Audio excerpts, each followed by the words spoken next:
Hello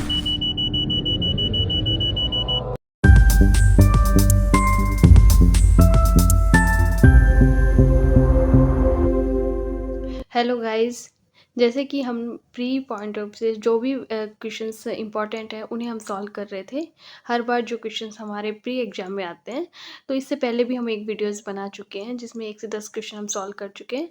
आप उसका link description box में दिया गया है, उसमें देख सकते हैं। आगे देखते हैं हम नेक्स्ट क्वेश्चन 11।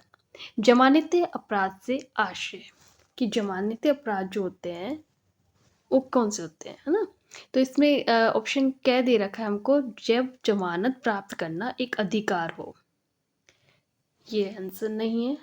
नेक्स्ट है जब जमानत प्रदान करना न्यायालय का कर्तव्य हो, ये भी रॉन्ग है।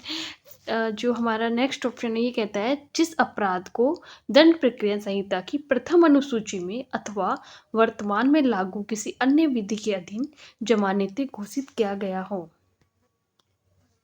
इसमें क्या कहा गया है, दंड प्रक्रिया की प्रथम अनुसूची में अथवा वर्तमान में लागू किसी अन्य विधि के अधीन घोषित किया गया हो। तो ये आंसर हमारा आंसर आएगा इसमें क्या है, ये आंसर हमारा ठीक है, या उपयुक्त में से कोई नहीं, तो ये भी हमारा गलत है। तो इसका आंसर क्या हो गया कि जमानती अपराध कौन से होते हैं, जिस अपराध को दंड प्रक्रिया संहिता जो हमारी CRPC है, CRPC दंड प्रक्रिया संहिता की प्रथम अनुसूची में फर्स्ट शेड्यूल में जिसे जमानती बताया गया है वो जमानती अपराध होते हैं।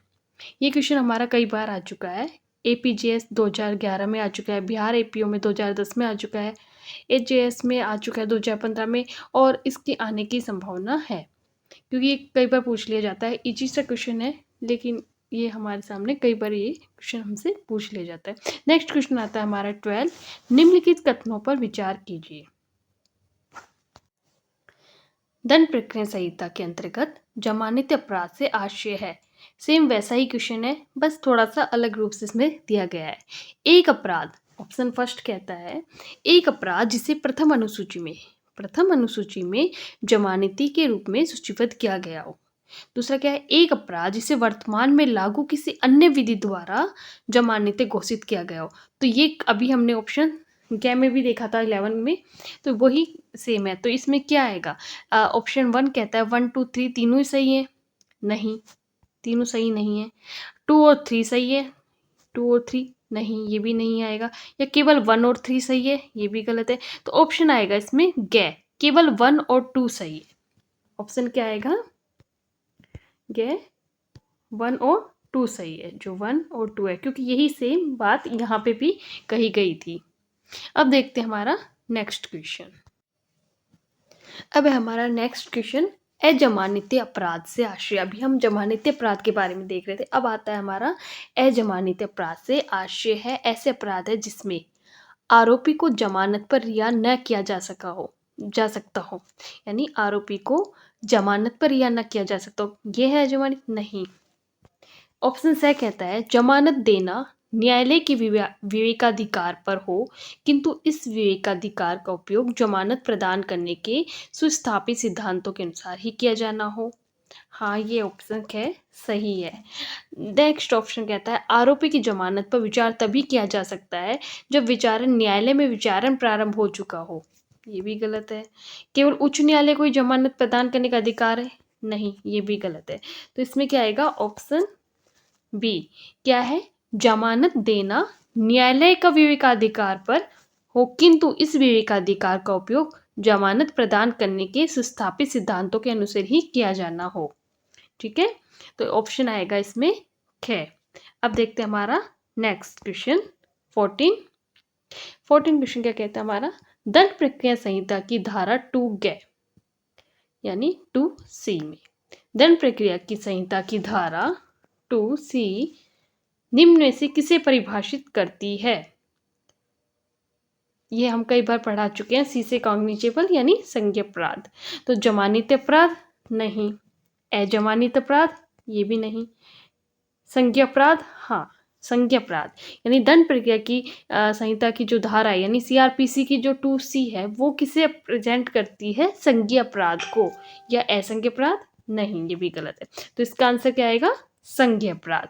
ये क्वेश्चन भी हमारा कई बार पूछा गया है, जो यहाँ दिया गया है यूजीएस 2009 में, 2010 में, 14 में, 13 में, बहुत बार ये क्वेश्चन हमारा पूछा गया है, यानी कि परीक्षा की दृष्टि से ये इम्पोर्टेंट है।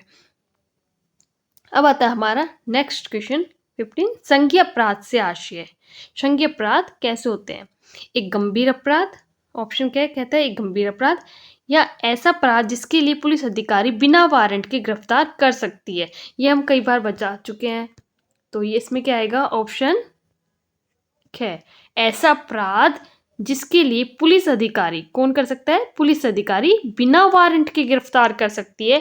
ये क्वेश्चन हम कई बार डिस्कस कर चुके हैं। पुलिस अधिकारी बिना वारंट के गिरफ्तार कर सकती है, वो क्या कहलाते हैं, संज्ञेय अपराध। या ऑप्शन सी, सत्र न्यायालय में विचारण योग्य अपराध। नहीं, ये भी नहीं है, उपरोक्त में से कोई नहीं, ये भी नहीं, तो इसका आंसर क्या होगा, बी है ऐसा अपराध जिसके लिए पुलिस अधिकारी बिना वारंट के गिरफ्तार कर सकती है। वो अपराध कैसे होते हैं, संज्ञेय अपराध। ये क्वेश्चन भी हमारा कई बार पूछा गया है, ये यहाँ पे इसकी डिटेल दी गई है, कब कब आ चुका है ये क्वेश्चन। अब आता है हमारा नेक्स्ट क्वेश्चन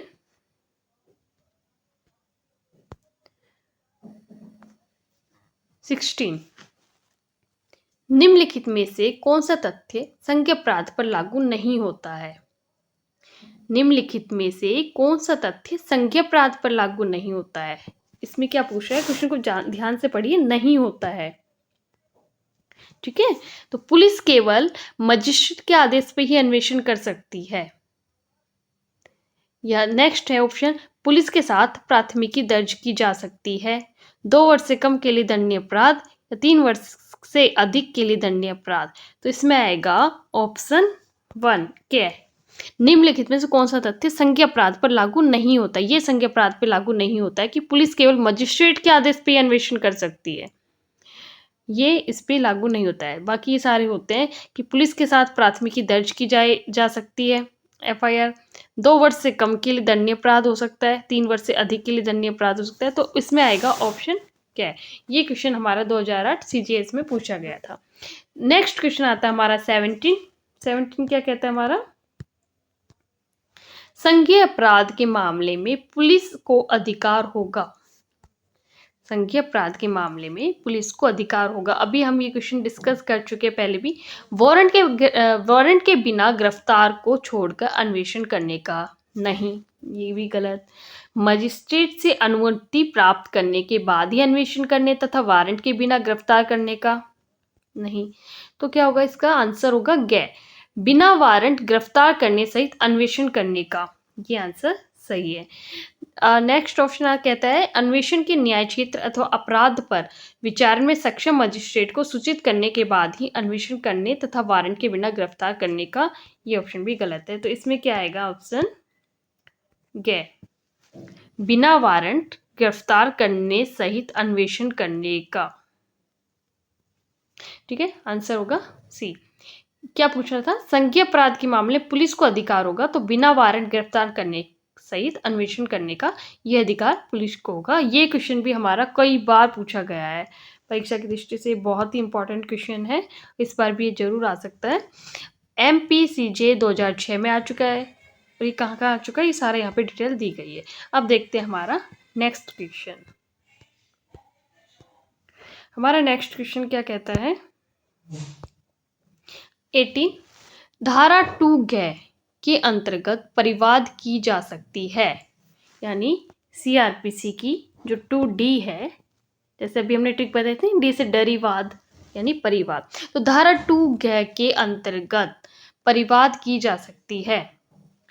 परिवाद उर्दू का शब्द है, इसे इंग्लिश में कंप्लेन कहते हैं, यानी शिकायत दर्ज करना। तो ये CRPC के 2D में है, तो ये कैसी हो सकती है, लिखित हो सकती है केवल, या केवल मौखिक हो सकती है, लिखित अथवा मौखिक दोनों तरह से हो सकती है। तो ये कई बार हम क्वेश्चन कर चुके हैं, तो ये लिखित और मौखिक दोनों हो सकती है।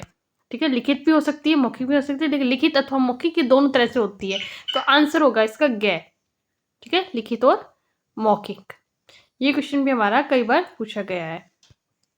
अब देखते हैं हमारा नेक्स्ट क्वेश्चन, परिवाद से आशय है। ऑप्शन ए कहता है किसी पुलिस अधिकारी के समक्ष प्रस्तुत मौखिक अथवा लिखित आरोप। किसी पुलिस अधिकारी के समक्ष प्रस्तुत मौखिक अथवा लिखित आरोप या किसी मजिस्ट्रेट के समक्ष अपराध करने वाले किसी ज्ञात अथवा अज्ञात व्यक्ति के विरुद्ध प्रस्तुत मौखिक अथवा लिखित आरोप किसी मजिस्ट्रेट के समक्ष। यहाँ दिया गया पुलिस अधिकारी के समक्ष, इसमें मजिस्ट्रेट के समक्ष। गया आता है पुलिस रिपोर्ट, गया आता है आरोप। तो इसमें आंसर होगा कि किसी मजिस्ट्रेट के समक्ष अपराध करने वाले किसी ज्ञात अज्ञात व्यक्ति के विरुद्ध प्रस्तुत मौखिक अथवा लिखित आरोप। अभी हम पढ़ चुके हैं कि कंप्लेन किस तरह की होती है, मौखिक और लिखित दोनों तरह से होती है। तो ये मजिस्ट्रेट के समक्ष होती है, ना कि पुलिस अधिकारी के समक्ष। तो आंसर होगा हमारा ये क्वेश्चन भी हमारा कई बार पूछा गया है। HPGS में हमें अभी 2013 में ये क्वेश्चन मिला था। नेक्स्ट क्वेश्चन आता है हमारा 20, परिवाद संबंधी हो सकती है। परिवाद संबंधित हो सकती है किसी संज्ञेय अपराध से, किसी असंज्ञेय अपराध से, या कै और खै दोनों से, यानी संज्ञेय अपराध और असंज्ञेय अपराध दोनों से, या है इसका किसी असंज्ञेय अपराध से संबंधित होना अनिवार्य है, क्योंकि पुलिस के पास ऐसे किसी अपराध का अन्वेषण करने का अधिकार नहीं होता है। तो इसमें ऑप्शन ग आएगा, ऑप्शन सी, यानी कंप्लेन जो होती है वो संज्ञेय अपराध से और असंज्ञेय अपराध से दोनों में हो सकती है। लिखित और मौखिक होती है और संज्ञेय और असंज्ञेय अपराध दोनों में होती है। अब है हमारा नेक्स्ट क्वेश्चन, किसी भी परिवाद का सर्वाधिक आवश्यक तत्व है। किसी भी परिवाद का सर्वाधिक आवश्यक तत्व है।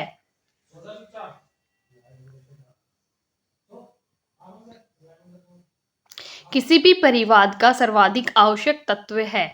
कै किसी अवैध कार्य का आरोप, ख किसी के अधिकार का हनन का आरोप, किसी प्रकार की शारीरिक क्षति का आरोप, ग आता है कोई कार्रवाई किए जाने के दृष्टिकोण से किए गए किसी अपराध का आरोप। तो इसमें आएगा ऑप्शन डी, ग कोई कार्रवाई किए जाने के दृष्टिकोण से किए गए किसी अपराध का आरोप।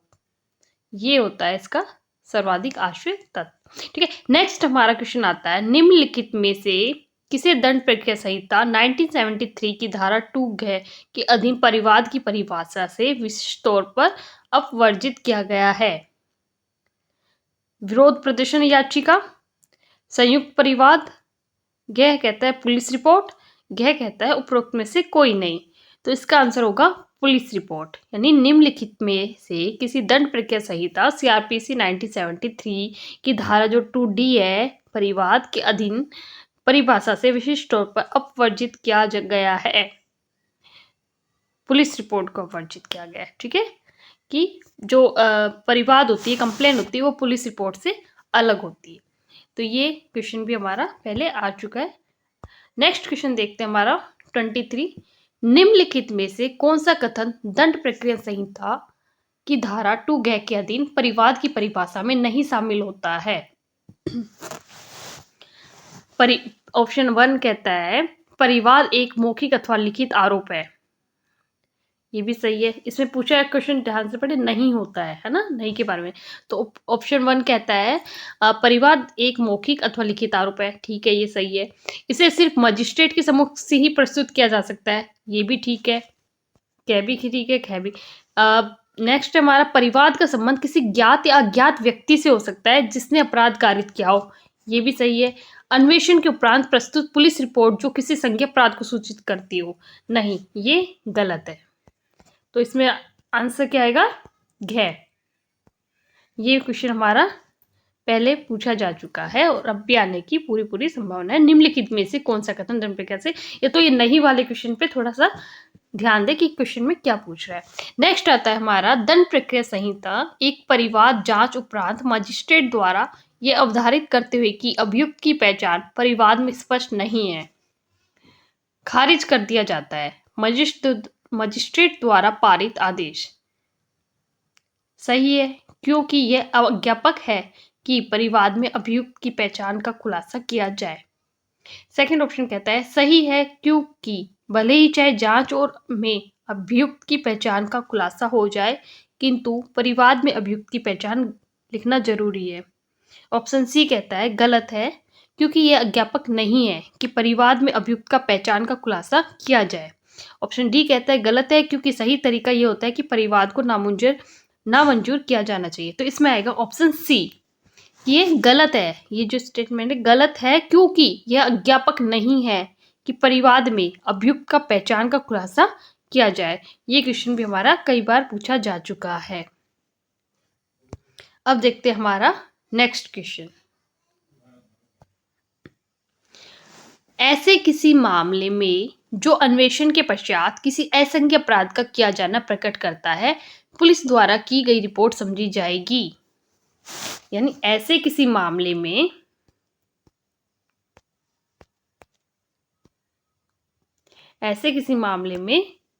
अन्वेषण के पश्चात असंज्ञ अपराध का पाया जाना, मतलब पुलिस ने अन्वेषण किया, इन्वेस्टिगेशन किया और वो अपराध असंज्ञ मिला, में नॉन कॉग्निजेबल है, तो जो पुलिस ने रिपोर्ट की है वो कैसी समझी जाएगी? तो परिवाद। ऑप्शन 1 कहता है पुलिस रिपोर्ट नहीं, अंतिम रिपोर्ट नहीं, मृत्यु समीक्षा रिपोर्ट नहीं। तो क्या आएगा आंसर? वो परिवाद यानी कंप्लेन समझी जाएगी। ठीक है, ये क्वेश्चन भी हमारे राजस्थान के जेएलओ में 2019 में अभी आया हुआ है। नेक्स्ट क्वेश्चन आता है हमारा, दंड प्रक्रिया संहिता के अधीन जांच संपन्न की जाती है केवल मजिस्ट्रेट द्वारा, ये कुछ हद तक ठीक है, पुलिस अधिकारी द्वारा नहीं, सत्र न्यायालय द्वारा, मजिस्ट्रेट अथवा न्यायालय द्वारा, ये होगा इसमें आंसर, मजिस्ट्रेट और न्यायालय द्वारा। ठीक है, तो ये बहुत बार क्वेश्चन आ चुका है यूपीसीजे 2003 में, 2006, 2008, 2 बार कंटिन्यू क्वेश्चन हमारा आ रहा है और इस बार भी आने की पूरी से संभावना है। नेक्स्ट क्वेश्चन देखते हैं हमारा 27। दंड प्रक्रिया संहिता के अनुसार निम्नलिखित में से कौन उत्तर गलत है? कौन सा उत्तर गलत है? इसमें उत्तर गलत बताना है ना, सही वाला नहीं। तो इसमें 3 ऑप्शन तो सही मिलेंगे और 1 हमें गलत मिलेगा।